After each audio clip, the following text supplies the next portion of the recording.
en el chat para hacer válida, ¿no? Válida su asistencia. Bien. Vamos ahora a hablar, ¿no?, de la continuación de lo que viene siendo nuestro plan de negocios, ¿sí? Ya sabemos, por ejemplo, todo el aspecto mercadológico, todo el aspecto legal, todo el aspecto financiero e incluso cuáles son las fuentes de financiamiento que más nos convienen. Ahora vamos a hablar de lo que se le conoce como gestión de talento humano o lo que es el plan de talento humano. Vamos, esto habla sobre lo que vienen siendo los recursos humanos, ¿de acuerdo? Bien, vamos a pasar de esta pantalla a esta, ¿de acuerdo? Bien, para hacerlo un poquito más agradable que estar viendo Eva. Bueno, nomás que se deje la computadora, ahí está. ¿Todos pueden ver este PowerPoint? ¿Sí? Sí, Miss. Perfecto. Bien. Entonces, como les decía, ¿no? El plan de talento humano, sí, es este apartado del plan de negocios en donde nosotros vamos a definir cómo será nuestra plantilla, ¿no? Con qué tipo de colaboradores vamos a estar desarrollando funciones. De acuerdo, aquí en este aspecto, el plan de talento humano, establecemos 3 objetivos, el objetivo a corto, el objetivo a mediano y el objetivo a largo plazo. Esto con la intención de determinar el crecimiento que vamos a ir teniendo como empresa y cómo vamos a ir integrando, ¿no?, nuevas personas dentro de lo que viene siendo nuestra idea de negocio, ¿no? Aquí también tenemos que desarrollar toda la cuestión de lo que viene siendo la organización, desde cómo va a estar constituida, cómo va a estar estructurada, ¿no?, las funciones y responsabilidades dentro de la empresa, así como también tenemos que determinar cómo va a fluir la información, ¿no?, dentro de esta misma, lo que viene siendo comunicación organizacional. Tenemos que definir también perfiles, actitudes, habilidades, competencias para cada uno de los puestos que vamos a ir determinando. De igual manera, tenemos que ir definiendo el tipo de funciones y responsabilidades que cada uno tendrá. Tenemos también en este apartado que definir cómo será el proceso de contratación o reclutamiento, las capacitaciones, gestión de calidad, ¿no? La forma en la que se irá evaluando, ¿no? Lo que viene siendo al empleado, ¿no? Lo que viene siendo ay, se me fue la palabra. Vamos a evaluar rendimiento, ¿sí? Y también cómo vamos a ir abordando lo que vienen siendo problemas dentro del ambiente laboral para proponer estrategias de gestiones, lo que vienen siendo preventivas y gestiones correctivas, ¿no? O acciones preventivas y acciones correctivas para lo que vienen siendo problemas de ambiente laboral, ¿no? Bien, la estructura básica, ¿no? La estructura común dentro de lo que viene siendo este apartado del plan de negocios, pues corresponde a los 3 objetivos que les mencionaba, en donde nosotros vamos a ir mencionando cómo va a ir creciendo mi empresa, ¿no? ¿Qué propósito tenemos de forma inmediata? ¿Qué propósito tenemos a lo mejor a unos meses, quizás un año? ¿Y qué propósitos tenemos nosotros a partir de que la empresa que nosotros estamos fundando ya esté bien constituida? Normalmente, sí, nosotros podemos decir que la empresa está iniciando a lo mejor con 2, 3 personas, pero se prevé, ¿no?, que en un periodo de 6 meses, a lo mejor de un año, estaremos a lo mejor hablando de que pasamos de ser un negocio a ser una empresa. Aquí hay una gran diferencia entre negocio y empresa y esto tiene mucho que ver con lo que viene siendo el número de personas que intervienen en las funciones, ¿no? En lo que viene siendo producción o lo que viene siendo prestar un servicio. ¿de acuerdo? Negocio, ¿sí? O se habla de negocio cuando solo están interviniendo de 1 a máximo 9 personas, ¿de acuerdo? A eso le llamamos nosotros negocio, ¿de acuerdo? Un pequeño negocio, ¿sí? Hacienda, por ejemplo, les llama microempresas, por ejemplo, a este tipo de estructuras en donde solo hay de 1 a máximo 9 personas. Nosotros ya podemos hablar de empresa o bien organización cuando hay más de 10 personas, ¿de acuerdo? A partir de 10 personas en adelante estamos hablando de que ya hay una organización o bien una empresa, ¿de acuerdo? Pero de igual manera, ya considerando la organización o empresa, tenemos lo que es mediano y grande, ¿no? Esto también lo determina el número de personas que intervienen dentro de lo que son las funciones. Si es de 10 a aproximadamente 99, 100 personas, ¿sí? Podemos decir que es una mediana empresa. Pero si hablamos de que supera las 100 personas, ya es una gran empresa, ¿no? Una empresa grande. Entonces, en este aspecto, nosotros podemos ir haciendo nuestras predicciones, ¿sí? En cuanto a crecimiento de personal, se refiere a que nosotros, pues a lo mejor estamos iniciando como un negocio y en mediano y largo plazo estaremos hablando de que ya somos una organización bien constituida en cuanto a colaboradores se refiere, ¿no?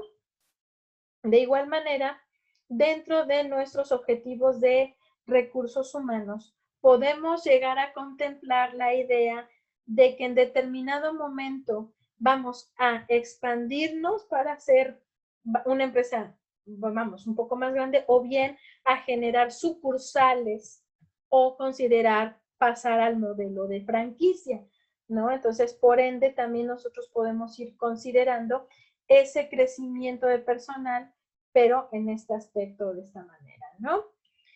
Posteriormente, lo que se coloca, ¿no? O el segundo punto a integrar dentro de lo que es el plan de talento humano, pues es el organigrama. En este aspecto, sí, y es parte de lo que vamos a hablar, o la información que vamos a encontrar para la sesión 16, el organigrama o la estructura organizacional que nosotros decidamos adoptar, no siempre es la misma. Cometemos el error, el gran error de pensar, ¿no? De que en este aspecto el organigrama, ¿sí? O la estructura organizativa tiene que ser por fuerza, ¿sí? En orden jerárquico, ¿no? Imaginamos de forma inmediata este diagrama de flujo en donde el líder va en la parte de arriba y de ahí se desprenden el resto de los colaboradores o el resto del personal. En este aspecto, hijos, no siempre va a ser así nuestra estructura. Hay varias estructuras organizativas, pero dependiendo también del número de colaboradores con el que se inicia y con el número de colaboradores que se proyecta a tener. De igual manera, no disculpen chicos, pero una vez más me sacó el internet, ¿no? Ahí vamos de nuevo. Ya me perdí. Aquí está. Ya. Entonces, como les decía, ¿no? Dependiendo de las funciones o cómo sea el proceso de trabajo que tengamos, también depende mucho la estructura organizativa, ¿no? Hay estructuras que son totalmente lineales, es decir, ahí no hay jerarquías. ¿Por qué? Porque el proceso de producción va de forma lineal. En cada uno de los pasos, sí, hay un líder a cargo, tiene su equipo de trabajo, pero no hay superiores, ¿no? Entre ellos, ¿de acuerdo? ¿Por qué? Porque el proceso de producción es lineal. Hay otras estructuras que sí tienen que ser jerárquicas, otras se les llaman estructuras circulares, ¿sí? O de 8, por ejemplo, ¿no? Y ahí es como, vamos, como depende mucho cómo fluye el trabajo. Entonces, no siempre las estructuras, ¿no? O los organigramas que conocemos van a ser los más viables, dependerá mucho, ¿no? Tenemos organigramas que son muy simples y sobre todo por el hecho del número de trabajadores. Cuando nosotros iniciamos como un negocio, cuando somos menos de 10 personas, usualmente nuestra estructura organizativa tenderá a ser simple o lineal. En otros, ¿no? Dependiendo del tipo de funciones que tengamos, tenderá a ser ya sea en forma de pirámide, en forma jerárquica, o bien también dependerá, digamos, de cómo sea el proceso de producción, si es de forma circular, en forma de 8, por ejemplo, ¿de acuerdo? Hay otra que se le conoce como la estructura matricial. Aquí vamos a pensar que en la estructura matricial todo inicia en un centro, ¿de acuerdo? Aquí, digamos que tenemos una mamá, un matriarca o un patriarca, ¿sí? Es aquel líder que representa a todos sus colaboradores, ¿sí? Y es el círculo central. De este círculo se desprende otro, ¿sí? Y así consecutivamente, ¿no? Entre el círculo, ¿no? Esté hacia afuera, ¿sí? Son como responsabilidades menores y las responsabilidades más fuertes se van concentrando hacia el centro. Pero aquí no estamos hablando de que hay niveles, hay jerarquías. Estamos hablando de cómo se van concentrando responsabilidades, ¿sí? Pero siempre la persona que se encuentre en el centro o el departamento del centro representa a todos los demás y además les da soporte. Entonces, en este aspecto, este tipo de estructura, no siempre las empresas la conocen, no siempre optan por ellas y es usual que empresas grandes y con ideología a lo mejor un poquito humanista son las que optan por este tipo de estructura, ¿no? Como la matricial. Por ejemplo, lo que es Industrias Google, lo que viene siendo Industrias Macintosh, trabajan de esta manera. Igual Industrias Disney trabajan así, ¿no? En estructura matricial, son muy humanos y siempre, ¿no? Hay una persona que representa a todos. O sea, aquí no es como decir, se equivocó uno, no, aquí nos equivocamos todos y entonces vamos a revisar en dónde radicó el error para irnos apoyando unos con otros. Por ejemplo, en Disney, cuando capacitan a la gente para que entiendan la estructura matricial, ¿sí? Normalmente paran a una persona al centro y llegan personas a tomarle, por ejemplo, los hombros desde la parte de la espalda, otros desde lo que es la parte frontal y otras 2 personas, ¿no? A los lados. Y consecutivamente otras personas van tomando los hombros de los demás, todos se van tomando de los hombros y hacen una gran red, una gran estructura. Entonces dicen, así como nosotros estamos fortaleciendo a la persona del centro, tomándole sus hombros, esta persona del centro depende de nosotros dependemos de ella para realizar nuestro trabajo. Y no hay niveles, o sea, todos estamos trabajando en el mismo nivel. Se supone que la información ellos ven que debe de fluir del centro hacia afuera y de afuera hacia el centro, ¿no? Entonces, así es como cuando entras a Disney capacitan y hacen que tú entiendas este tipo de estructura. Como les decía, no hay, muchas empresas no la toman en cuenta o no la conocen, a veces la consideran arriesgada, ¿no? Ya iremos conociendo un poquito más en la sesión 16 algunas estructuras que se desprenden de estas ideologías, por ejemplo, ¿no? La más usual, pues es esta, ¿no? La jerárquica es la más, la más utilizada en todas las empresas, en donde sabemos que hay un líder o el representante legal de la empresa, y de ahí pues se desprenden el resto de los cargos que a su vez tiene subordinados y que a la vez puede tener subordinados. Aquí usualmente cuando nada más somos un negocio tenderemos a pensar esto de forma lineal o bien hay un representante legal al que vamos a poner arriba y los demás los colocamos en la parte inmediata abajo en lo que es el segundo nivel, pensando en que pues somos los únicos, ¿no? Usualmente así es como comenzamos todo tipo de empresa, ¿no?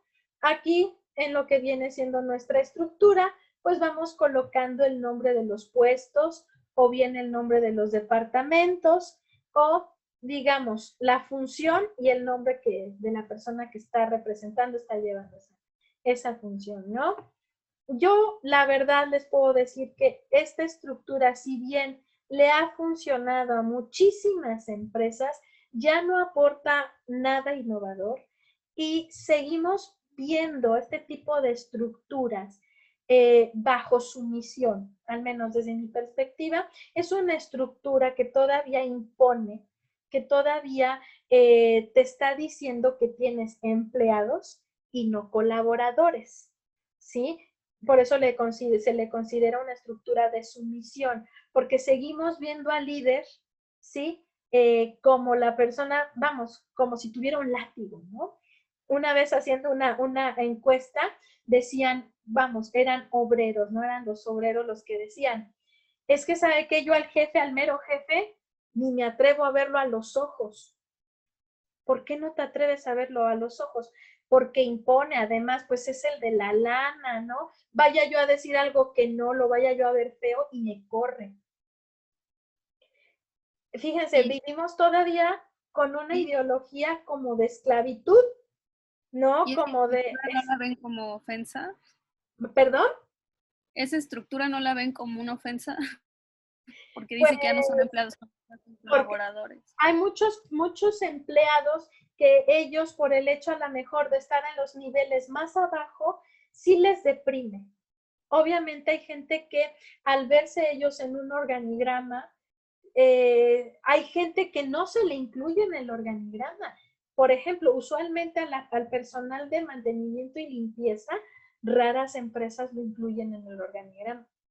¿Sí? Y hay gente que sí le deprime, sí se siente mal verse como que en los últimos niveles. Y usualmente el nivel más bajo lo ponen en chiquito, ¿no? Como, ay, es el insignificante, ¿no? Sí. Pero esa estructura es básica, ¿no? O sea, ya tiene...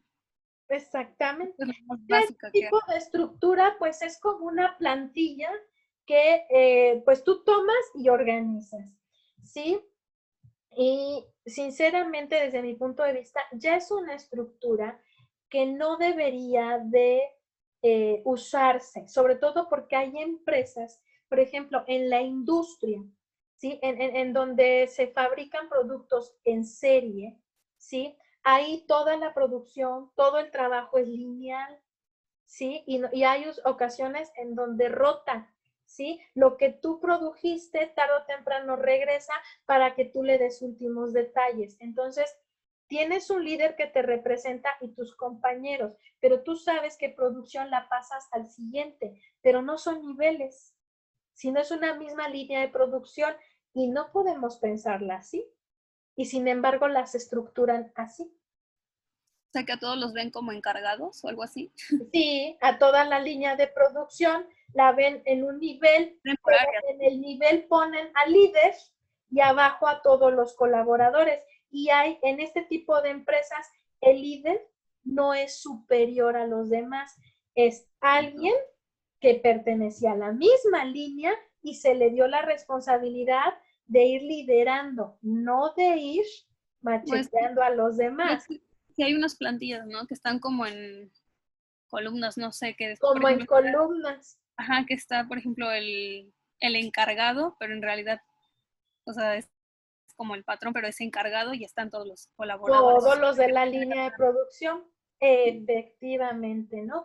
Y vamos, no, ese tipo de columnas como mencionas que se hacen, no es, digamos, un organigrama correcto o bien pensado, ¿no? En ese aspecto, pues opta o deberían de optar por la estructura lineal. Vamos a irlas viendo. Ahorita no, pero las vamos a ver para que ustedes puedan proponer, ¿no? Un organigrama bien pensado para lo que viene siendo su proyecto. Y es que aquí en este aspecto cometemos el error precisamente de recurrir a este tipo de estructura y aquí viene el problema de los salarios. Porque psicológicamente, ¿sí? Cuando nosotros vemos esta estructura, sabemos que el de arriba tiene que ganar más que los demás. Y usualmente todos debemos de entender que aunque yo sea el dueño de la empresa, tengo un sueldo. No voy a estarme llevando las ganancias íntegras. Yo me tengo que determinar un sueldo. Y también me tengo que ver como un colaborador porque yo tengo que hacer un trabajo, ¿sí? A no ser que yo me ponga como socio y no, o inversionista y no como un colaborador. Eso también es válido. Pero en ese aspecto, si yo voy a estar llevando las riendas de mi empresa, debo verme como un colaborador e irme determinando un salario, ¿no? Bien. De igual manera que nosotros tenemos nuestro organigrama, debemos de ir generando lo que es nuestra plantilla de personal y lo que viene siendo el proceso de selección de recursos humanos. En cuanto a plantilla de personal se refiere, yo tengo que determinar primero el perfil de las personas que yo busco para cubrir determinadas responsabilidades, ¿no? Cuando nos referimos a perfil, pues tenemos que determinar si necesitamos que pertenezca a algún género, si vamos a marcar algún rango de edad, si vamos a pedir algún nivel de estudios o bien experiencia en las funciones. Y aquí también les hago una recomendación. Cometemos a veces el error de decir, yo necesito licenciados en para llevar esta responsabilidad. En muchas ocasiones vamos a encontrarnos que hay gente que no es licenciado, digamos, por ejemplo, no es un contador, pero sabe llevar contabilidad, tiene la experiencia desde hace muchos años, por ejemplo, ¿no? Es una persona que a lo mejor queremos que sea licenciado, no sé en qué les gusta, ¿no? Que sea ingeniero industrial para que me ayude a ver procesos de producción, pero a lo mejor no es ingeniero industrial, pero conoce perfectamente bien de lo que son los procesos de producción, gestión de calidad, ¿no? Entonces, no debemos de nosotros determinar si vamos dentro del perfil a pedir un nivel de estudios o bien la experiencia en el ramo. A mí me tocó ver en lo que era una constructora, ¿sí? Me tocó conocer a lo que eran arquitectos, ingenieros y ya saben, a los que les llaman maestros, ¿no? Ya después entiendes por qué les dicen maestros, ¿sí? La visión del arquitecto era todo estético, ¿no? Vamos, aquí cometemos el error de contratar a un arquitecto para que nos haga una construcción. Aguas, el arquitecto no sabe construir, para eso no estudió. El arquitecto estudió para diseñar construcciones, de la parte estética, la parte romántica de una construcción. El que sabe construir es el ingeniero civil. Ese hagan de cuenta que es un albañil con un título de ingeniero. El ingeniero civil sabe desarrollar cálculos matemáticos para lo que viene siendo determinar la cantidad de insumos, la cantidad de materiales, cómo ahorrar en los mismos, ¿sí? Hasta cierto punto, hasta de química saben, ¿no? Ellos saben calcular pesos, saben, vamos, a lo que me refiero de pesos es que ellos te saben decir, por ejemplo, esta estructura va a aguantar tanto de peso, ¿sí? Esta estructura, si se apuntala así, si se hace esto, puede quedar chueca y en un temblor no le pasa nada. O sea, ellos estudiaron para esto, por eso son ingenieros. Ellos ven física, ven química, ven cálculo, algo que el arquitecto no. El arquitecto ve arte, ¿sí? Ve dibujo técnico, ¿sí? O sea, el arquitecto no estudió para construir y normalmente lo contratamos para que te haga una casa. No, él te la diseña. El ingeniero civil es el que sabe hacerla. En teoría, ¿sí? Y tenemos al maestro albañil, al maestro eléctrico, que lleva a veces desde chamaquito trabajando en obras. Y a mí me tocó ver cómo discutían un ingeniero y un arquitecto por una instalación eléctrica en una construcción. Uno veía la estética, el otro la practicidad. Llegó el maestro eléctrico y les dijo, los dos están zafados de la cabeza, porque lo que están haciendo es complicar la existencia y están gastando materiales de más.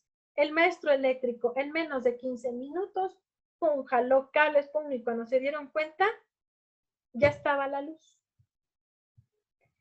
Y mientras tanto, la propuesta que hacía el arquitecto para que no se diera, para que no sé qué tanto, implicaba un montón de cosas. El ingeniero civil estaba viendo más lo funcional, lo práctico, no sé qué, y también complicaba las cosas. Y el ingeniero eléctrico, jalando unos cables por un agujerito, conectó luz, ni se veía, ni se gastó material de más, y no se complicó la existencia. Y en 15 minutos ya lo tenía. Aquí, ¿qué dejó ver esto?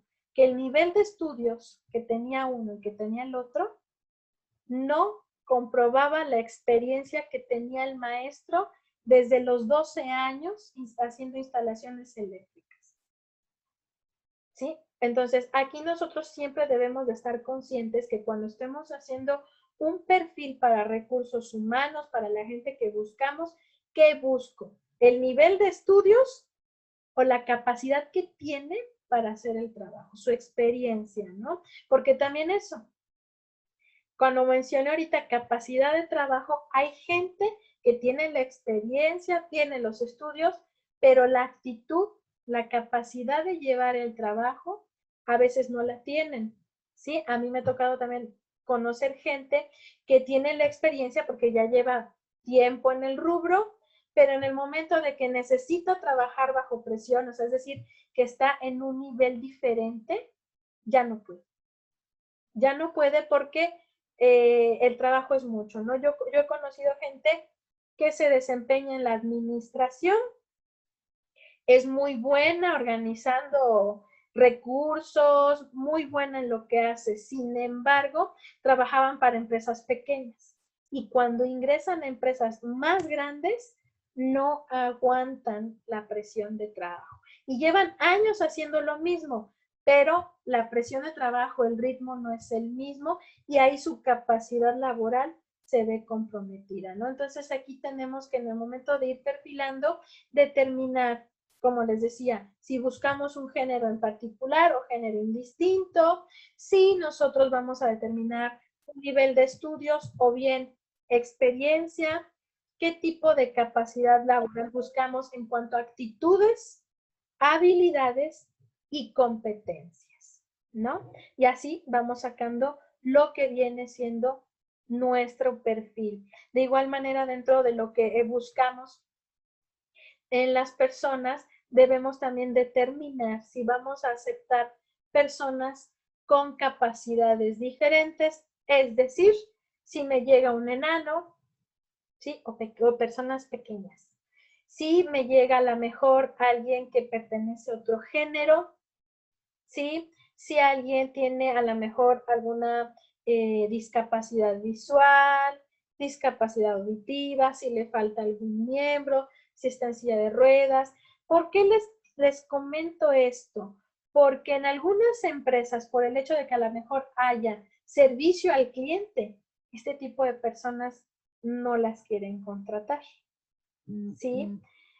Ahora hay que considerarlo porque desafortunadamente o afortunadamente depende mucho del enfoque de la persona, ¿no? Hay dueños de empresas que lo ven como algo desafortunado y hay personas que lo consideran una bendición, ¿no? O algo, vamos, innovador en lo que viene siendo el reclutamiento personal.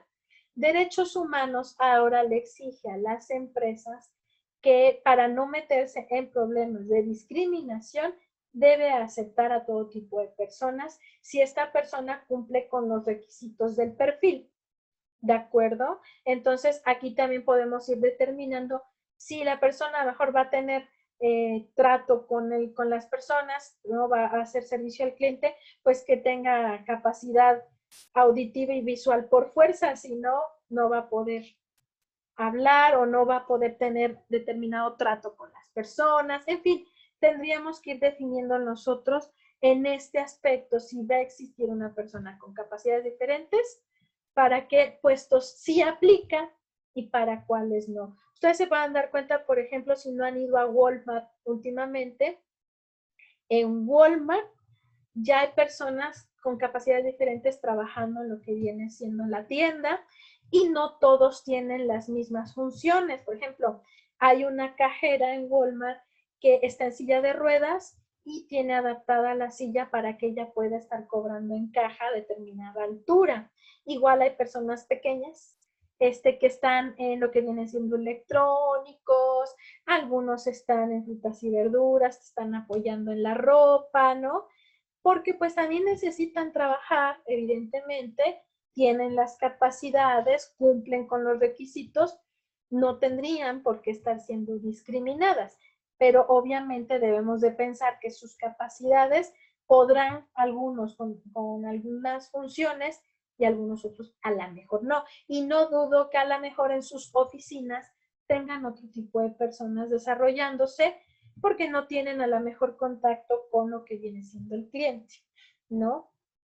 Aquí tenemos que ir definiendo también esta clase de factores en cuanto a lo que es nuestra plantilla de personal. Una plantilla de personal podemos desarrollarla en un cuadrito y ahí determinamos, ¿no?, el perfil que debe de tener cada uno de los colaboradores que buscamos o que deben de integrar nuestro organigrama. Dentro de lo que es la selección de recursos humanos, en este aspecto nosotros vamos a determinar obviamente cómo será el proceso de selección, ¿sí?, en cuanto a los perfiles que ya determinamos, ¿no? En este aspecto tenemos que definir o determinar en nuestro plan de negocios el tipo de pruebas que se le van a llevar a cabo a las personas o a los prospectos, si se va a desarrollar entrevista, qué tipo de cuestionario podemos llegar a utilizar, ¿no? Hay entrevistas que vamos, se llevan a cabo bajo un cuestionario muy simple. Hay otras entrevistas que son desarrolladas con un experto en psicología, ¿no? Porque sabemos perfectamente bien que en el Departamento de Recursos Humanos bien puede haber un administrador que sea el que reclute el personal, puede ser un contador también, puede ser un abogado, puede ser un psicólogo o puede ser un ingeniero industrial. Son todas las, digamos, los perfiles que pueden llevar lo que es el puesto de recursos humanos. Sin embargo, cada uno de estos, por la profesión que tiene, le va a dar un perfil diferente al departamento. Lo ideal es que en el Departamento de Recursos Humanos haya cada uno de estos expertos, pero pues obviamente en las empresas no van a quererle pagar a tantos para reclutar gente. Entonces, normalmente, para que nosotros podamos determinar las políticas de reclutamiento, tenemos o ponemos la visión de cada uno de estos expertos, ¿no?, en cuanto a requerimientos de que debe de cumplir el prospecto para poder ingresar. Por ejemplo, el administrador lo primero que va a checar es precisamente el tipo de cuestionario para la entrevista, los papeles, ¿no?, que cumpla con los papeles en regla que se le están solicitando. El abogado va a decir, dentro de los papeles necesitamos saber si tiene antecedentes penales, ¿de acuerdo? Y lo que viene siendo alguna carta de recomendación de sus otros trabajos, porque si el trabajo no le da una carta de recomendación, hay algo sospechoso, o bien pídele referencias, vamos a preguntar por él, ¿no? Desde el punto de vista de un abogado. Igual, por sugerencia ahora de expertos legales, sobre todo en lo que viene siendo delitos cibernéticos, ahora ya hay muchas empresas que cuando te piden tus papeles y vas a una entrevista, te dicen, ¿cómo apareces en redes sociales? ¿Cuál es tu perfil de Facebook? ¿Puedes agregarme? Hay veces que a lo mejor dice la persona, no entiendo por qué. Porque ahora parte de tu currículum, parte de lo que define quién eres, es cómo te llevas o cómo te expresas en las redes sociales, ¿no? Todo lo que tú pones en estos medios deja entrever tu comportamiento, tu forma real de pensar. Entonces ahí las empresas entran a ver cómo interactúas y definen si eres una persona confiable, una persona conflictiva, una persona de doble moral, etc. ¿Sí? Ahora ya es muy usual en algunas empresas que te dicen, ¿puedes ponerme a anotarme aquí cómo apareces en redes sociales? Obviamente buscan etiquetas, buscan algún comentario tuyo, es lo que, vamos, va a dejar entrever, ¿no? Antes se decía, ¿no? Como te ven, te tratan, como te ven es como la gente piensa de ti, ¿no? La primera apariencia es la que cuenta, ¿no? O la primera vez que te conocen, pues es la impresión con la que se queda la gente. Ahora es igual, ¿no? Al primer comentario, a la primera publicación mala que hiciste y te cachan, es la percepción que van a tener de ti, el juicio que van a hacer de ti, ¿no? Entonces, digamos, eso puede sugerirlo un abogado. ¿Qué va a sugerir el contador? Por ejemplo, a mí me tocó escuchar en cuanto a las sugerencias que hacía un contador para las políticas de reclutamiento. Checa que no tenga deudas, ni bancarias, ni en algunas tiendas, o bien checa que no haya cometido algún fraude en alguna institución. ¿Por qué? Sobre todo para personas, por ejemplo, lo que son cajeras, personas que van a ser responsables de dinero de algunos recursos como insumos. ¿Por qué? Porque si esta persona tiene deudas, va a estar desesperada por pagarlas. Va a tomar de caja o se va a llevar insumos para vender. ¿Sí? Y hasta parece que le atinan, ¿saben que ese tipo de cosas pasan?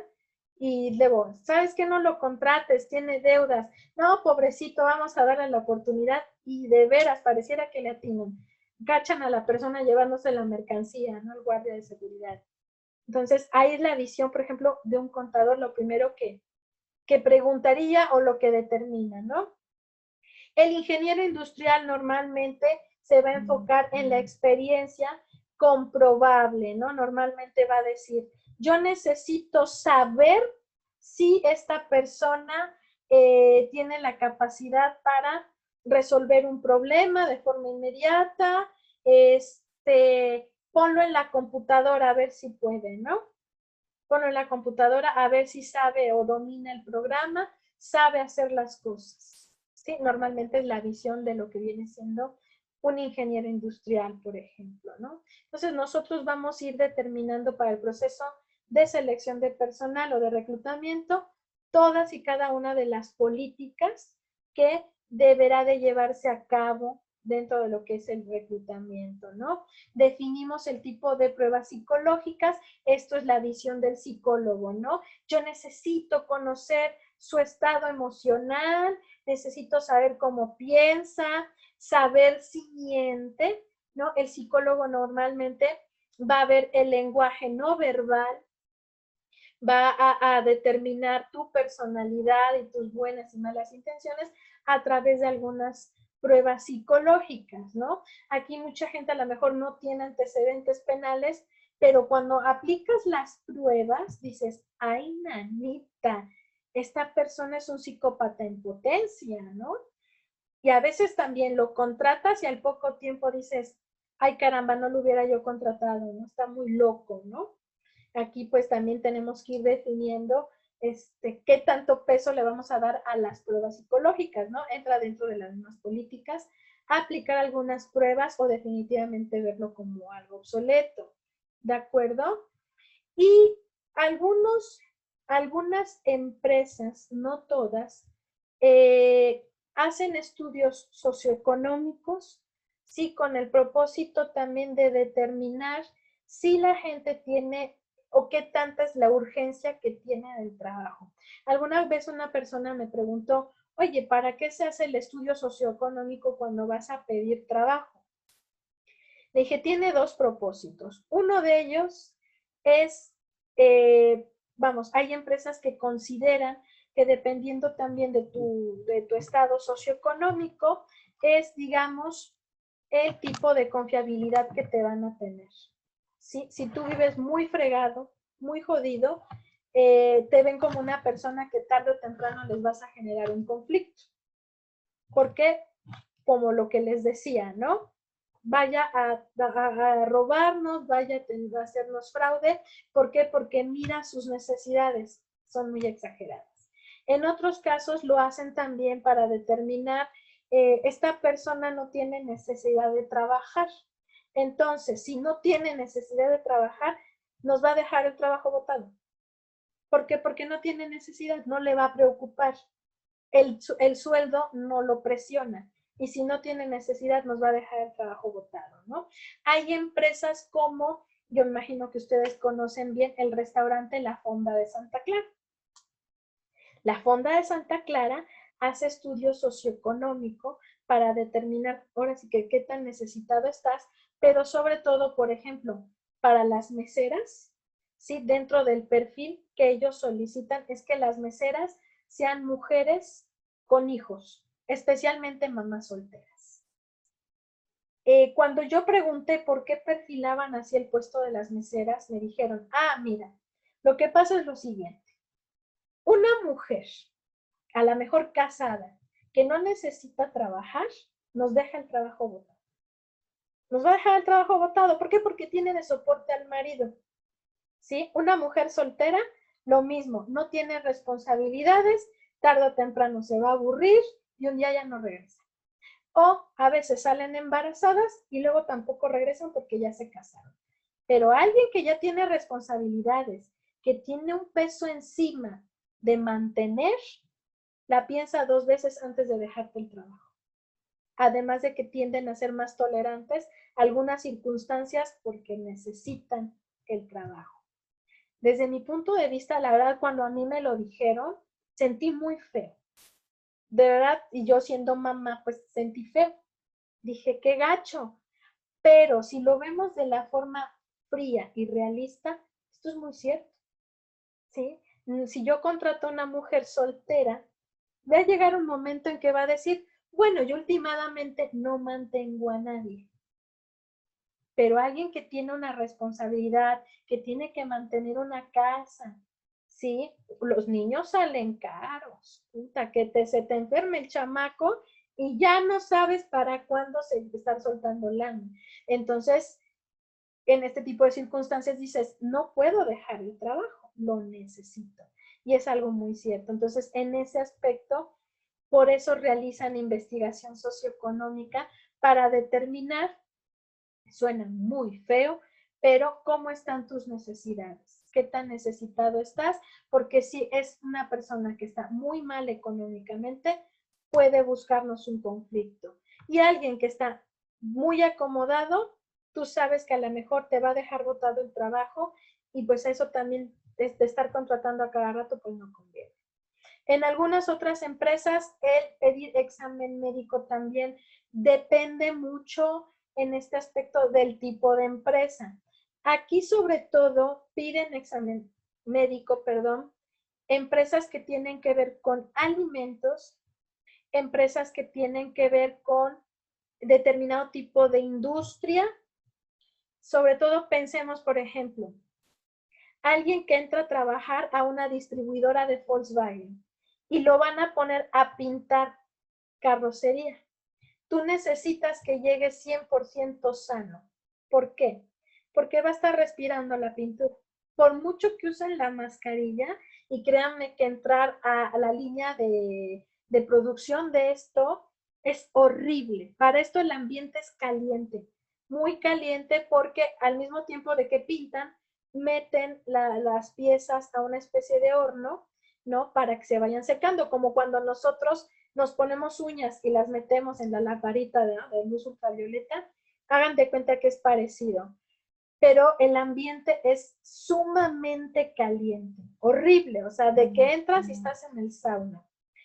Todo el tiempo ves nublado, pero porque las partículas de pintura están todo el tiempo en el aire. Incluso se genera una especie de polvito y tienen que estar las personas de mantenimiento y limpieza limpiando constantemente todos los pasillos, porque si no te tiendes a resbalar. Y aunque los trabajadores usan mascarilla, se cuela la pintura. La estás respirando todo el tiempo. Además de que los componentes químicos de la misma, en esas partículas que les digo que están en el aire, ¿dónde creen que entran? Por la piel. Esa persona, después de un periodo de tiempo trabajando contigo, va a comenzar con afecciones físicas, problemas en riñones, problemas en pulmones, problemas en la piel y a veces hasta en los ojos. Entonces tú necesitas que te llegue muy sano para que te aguante bastante tiempo trabajando ahí. Y ya ni hablemos del calor con el que se está deshidratando la persona todo el tiempo, y tampoco ni hablemos de lo que es carga, sube, baja, ¿no? Dentro de estas líneas de producción. Por eso tienes que garantizar que te llegue como los soldados, sano, sanote, puro machote, para que pues, tú le acabes dando a la torre en lo que es la empresa, ¿no? En servicios que tienen que ver con alimentos, tienes que garantizar que la persona esté bien de salud, también por dos cuestiones. La primera es porque no vaya a tener alguna enfermedad que pueda comprometer el producto, y otra, en la industria de alimentos, y ni siquiera porque estés probando la comida, sube el azúcar y sube el colesterol. Y esto es por lo que estamos oliendo y por cómo estamos manipulando la comida. Como todo el tiempo estamos en contacto con comida, el metabolismo le cambia a las personas y tienden a subirles el azúcar y el colesterol. ¿Cuándo han visto ustedes un chef delgado, no? Con el tiempo se acaba poniendo gordito, a no ser que se cuide mucho, porque sí pasa.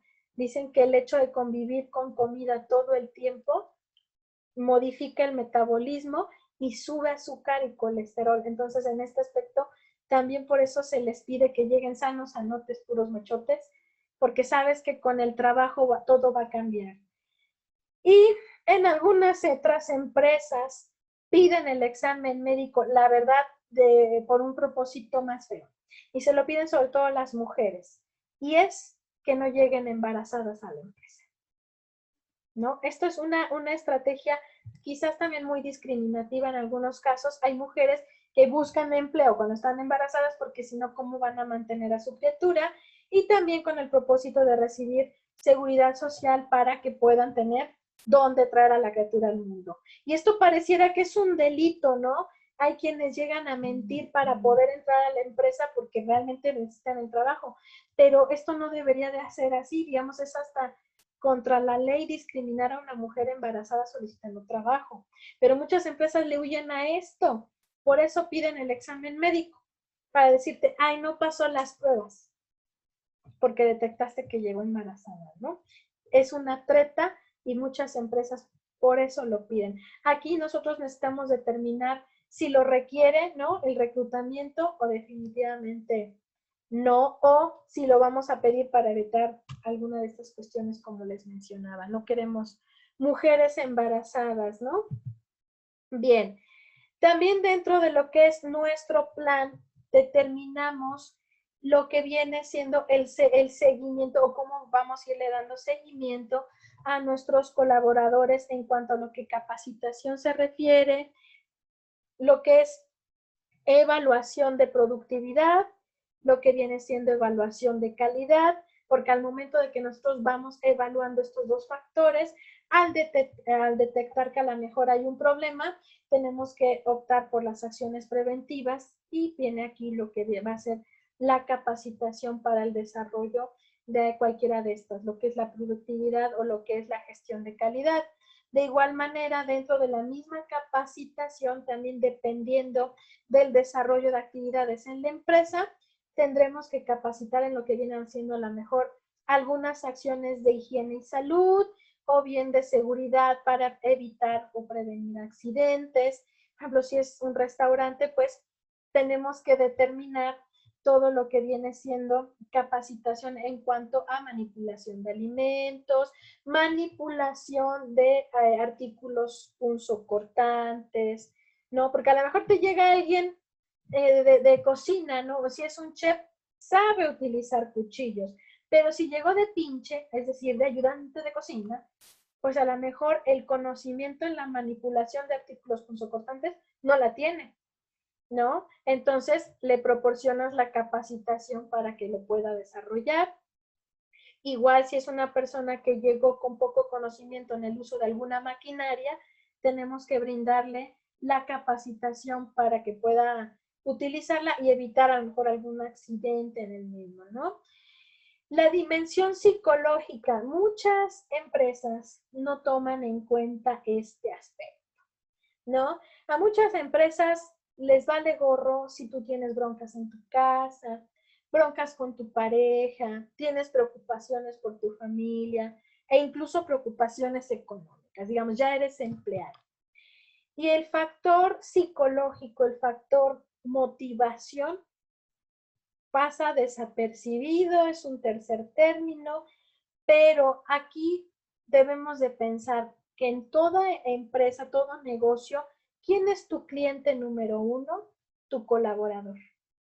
Esa persona que esté contento en la empresa a la que va a trabajar es una empresa, un empleado, un colaborador que al salir de la empresa va a hablar bien de para quién trabaja. Va a decir que está satisfecho, es un cliente satisfecho. Mi cliente número uno, mi cliente interno, es mi colaborador. Entonces, en este aspecto, yo necesito conocer sus necesidades, ¿sí? A veces nuestra desmotivación son nuestros compañeros de trabajo, sus actitudes, sus malas caras, las envidias, los chismes, ¿no? Esto va de la mano con lo que es comunicación organizacional, ¿no? Entonces, a veces tú dices, te despiertas y dices, no quiero ir al trabajo, ¿no? Como cuando eras chiquito, de mamá, no quiero ir hoy a la escuela, así dices, no, hoy no quiero ir al trabajo, porque te desmotiva, ¿no? El ambiente laboral es pesado, entonces a veces los problemas están ahí mismo, está dentro, ¿no? Me decía apenas un estudiante de administración, maestra, ¿y existe el bullying en el trabajo? Sí, sí existe, le digo, nada más que tiene otro nombre, no es bullying, tiene otro nombre, se conoce como acoso laboral, que puedes recibirlo desde tus jefes hasta tus compañeros de trabajo. Y este tipo de acoso hace que, vamos, tú reniegues de ir a trabajar, tú te sientas desmotivado, te sientas triste, ¿no? Y en ese aspecto, pues bueno, debe uno de vigilar como líder o como lo que viene siendo representante de recursos humanos, debemos de vigilar que en este aspecto haya buenas relaciones, ¿no? Entre empleados. De igual manera, si el problema viene de forma externa, si mi empleado no va a rendir en el trabajo, definitivamente no va a rendir si tiene un problema en casa, si tiene un problema económico, si tiene un problema en pareja. Entonces, también debo de vigilar, ¿no? A lo mejor a través de entrevistas ocasionales, a través a lo mejor de un quiz, una encuesta, voy determinando, ¿no? Voy detectando quién necesita apoyo para que se le vaya brindando. En toda empresa, sobre todo cuando ya la estamos pensando en que se va a expandir una empresa que ya la estamos contemplando en lo que es mediano o grande, debe existir un departamento de atención psicológica. Esto es bastante importante, ¿sí? Porque en este departamento se van a ir atendiendo este tipo de cuestiones, por ejemplo, de ambiente laboral, así como de atención personalizada para los colaboradores, para que tengan este lugar en donde poder ir a tener un desahogo en cuanto a sus broncas y podamos buscar el mejor apoyo para esta persona y rinde en el trabajo, sea productiva, porque una persona con depresión, con broncas, deja de ser productiva. ¿no? Como les decía, la mayoría de las empresas no lo contemplan, pero lo ven como un gasto, pero desafortunadamente a veces cuando mi personal no alcanza el nivel de productividad, pierdo más lana que el estarle pagando a una persona que va a ir atendiendo este tipo de cuestiones. Actualmente ya no es una opción, ya lo que viene siendo el gobierno federal, así como lo que es derechos humanos, se pide que exista este apoyo psicológico en las empresas para que evitemos también denuncias o demandas en cuanto a lo que viene siendo acoso laboral, lo que viene siendo cuestiones de suicidios en la empresa, suicidios a lo mejor porque había exceso de trabajo y a la persona nunca se le preguntó, ¿puedes? ¿Estás estresado? ¿No? De igual manera, vamos, ahora ya debemos de buscar compensar, por ejemplo, si le voy a dar pocas vacaciones al empleado, tengo que compensarlo con algún tipo de apoyo, ya sea económico, ya sea con lo que viene siendo asesoramiento psicológico. Vamos, tenemos que ir subsanando también algunas cuestiones, ¿no? Es unas por otras, pero lo que viene siendo capacitación psicológica o asesoramiento en este aspecto ya se debe de contemplar para las empresas que van a ser medianas o grandes sobre todo. Bien, la evaluación de desempeño también es parte de lo que debemos contemplar en el diseño de nuestro plan de negocios. Sí, aquí tenemos que ir determinando pues cómo le vamos a dar seguimiento y control a lo que viene siendo mi plantilla, sí, y tengo que ir determinando también cómo voy a detectar algunas cuestiones, como lo que hablábamos, ¿no? De algunos problemas para darles acciones preventivas y cómo voy a detectar a lo mejor el rendimiento de los mismos, ¿no? De igual manera tengo que ir detectando las capacidades que tienen mis empleados o mis colaboradores en el aspecto de decir, en determinado momento para algunos proyectos necesitaremos elegir, ¿no? Para el equipo de trabajo a personas con determinadas habilidades, determinadas actitudes para poder desempeñar ese proyecto. Entonces también lo que viene siendo la evaluación de desempeño nos va determinando qué capacidades, ¿no? O quién ha tenido puntajes altos en determinados aspectos, y ahí es donde dices, este grupo de personas me convienen para poder sacar, ¿no? Este proyecto en cuestión. ¿Por qué? Porque son hábiles, ¿no? En determinadas cosas. Entonces, en este aspecto, pues vamos a determinar, por ejemplo, la periodicidad en la que se va haciendo la evaluación, ¿no? Cada cuándo vamos a ir determinando esta evaluación, si va a ser de forma mensual, si va a ser trimestral, semestral o anual. De igual manera, debemos de proponer una especie de plantilla o de formato para ir, para llevar esa evaluación. Los criterios, ¿no? Que se le van a evaluar a los colaboradores, determinar quién va a hacer esta evaluación, por ejemplo, si va a ser recursos humanos o gestión de calidad. También pensar que a lo mejor, si somos pocos colaboradores, podemos nosotros en determinado momento no contemplar la evaluación de desempeño de forma inmediata, sino a partir de que tengamos un número de colaboradores. Esto quiere decir que forma parte, ¿no? O va anudado a lo que vienen siendo por los objetivos de mediano y largo plazo. O sea, que proyectamos esta evaluación solo si llegamos a un número determinado de colaboradores. De lo contrario, no sería necesaria, por ejemplo, ¿no? En otros casos dices, sí necesito llevarla, porque aunque seamos pocos, yo tengo que saber quién está siendo productivo y quién me está estorbando, ¿no? Si no es socio, sácalo de aquí, ¿no? Por ejemplo, ¿no? También debemos de tomar en cuenta que esta evaluación de desempeño no importa si hay familia dentro de la empresa o el 50% o el 80% de los colaboradores somos familia. eso no importa. Una evaluación de desempeño debe de realizarse aunque la empresa sea familiar, porque aquí nosotros vamos a poder detectar quién está cumpliendo con su trabajo, quién lo está llevando de la mejor manera y quién definitivamente no. Y hablar con toda sinceridad, aunque sea nuestra familia, debemos entender que esto es un trabajo, y hablar con toda la sinceridad con aquella persona y decirle, ¿me estás sirviendo o definitivamente me estás estorbando? ¿No? Aquí o te pones las pilas o sabes que te quiero mucho, eres mi familiar, pero definitivamente ya no haces falta.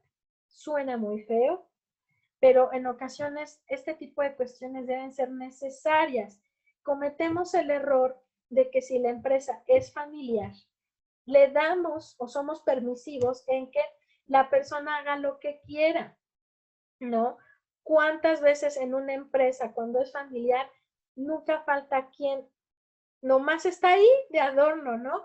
Yo conocí una empresa en donde hay un individuo, yo la verdad nunca supe cómo se llamaba, pero todo el mundo preguntaba por la bolsa de sal. ¿Quién es la bolsa de sal? Pues aquel fulanito. Y yo decía, ¿pero por qué bolsa de sal? Dime qué hace una bolsa de sal en una alacena. No, pues no hace nada. Él tampoco, nomás está ahí, pero no hace nada. Dice, no, no tiene una función, nunca lo ves haciendo algo, nomás está ahí sentado. Y cuando tú le llegas a preguntar, ¿qué te contesta? Pues que no sabe. Pues es una bolsa de sal en una alacena, ¿no? Así le decían a este individuo. La verdad, yo sinceramente nunca supe cómo se llamaba, porque definitivamente cuando una vez que no recuerdo qué le fui a preguntar, me dijo, la verdad no sé. Dije, no, pues ¿para qué vuelvo con este cuate, no? Efectivamente no tenía un puesto, lo tenían ahí perdiendo el tiempo, ganaba, yo me imagino, un buen sueldo, porque llegaba en un buen carro, pero dice uno, es tu primo, es tu hermano, es tu familiar, yo sé que aquí lo tienes trabajando, pero si no es productivo, ¿para qué lo tenemos ahí, no? Entonces, la evaluación de desempeño no importa que la empresa sea familiar, es recomendable hacerla porque a veces esto va a determinar o vamos a detectar en qué punto o con qué persona está habiendo un problema. En algunas veces detectamos que en alguna área, ¿no? De lo que viene siendo nuestro organigrama, está habiendo el problema a lo mejor por ambiente laboral, por falta de recursos, porque las personas que se encuentran en esa área no son las más aptas, entonces hay que moverlas, ¿sí? Para eso nos ayuda la evaluación de desempeño y dentro de lo que es nuestro plan debemos de considerarla, debemos de determinar qué es lo que se va a evaluar y de igual manera determinar la temporalidad con la que se va a estar haciendo y si se hará de forma inmediata o hasta haber cumplido con un número de colaboradores. ¿De acuerdo? Bien, chicos, pues hasta aquí vamos a llegar el día de hoy. Para la siguiente sesión vamos a hablar del tipo de estructuras y vamos, cuáles son viables para determinado tipo de rubros y cuáles son viables para otros. ¿De acuerdo? Hasta el momento, ¿alguien tiene una duda? Yo no, Miss. ¿No? Bien, No. seguros, de veras. Bien, chicos, en un ratito más, o más bien hasta el día de mañana les estaría apareciendo su actividad de esta semana, ¿de acuerdo? Y lo que viene siendo la sesión 16, ¿de acuerdo? Y como les comentaba, y recuérdenlo bien, sus actividades de preferencia en tiempo y forma, creo que con ustedes no me ha pasado, pero de tener algún problema con su internet, por ejemplo, háganselo saber a su Cordi para que él me diga, maestra, reciban el trabajo a estos chicos por correo. No hay ningún problema. Pero así si detectan que no hubo, no esta entrega por Eva, me acaben sentenciando a mí, ¿de acuerdo? Y ustedes se acaben quedando sin, de todas formas, evaluándoles esa actividad, ¿de acuerdo? Bien, chicos, pues nos estamos viendo la siguiente semana. Cuídense mucho, pórtense bien porque no nos queda de otra. No se les olvide registrar su asistencia y nos estamos viendo. Sí, Miss, adiós. Adiós, Miss. Bye.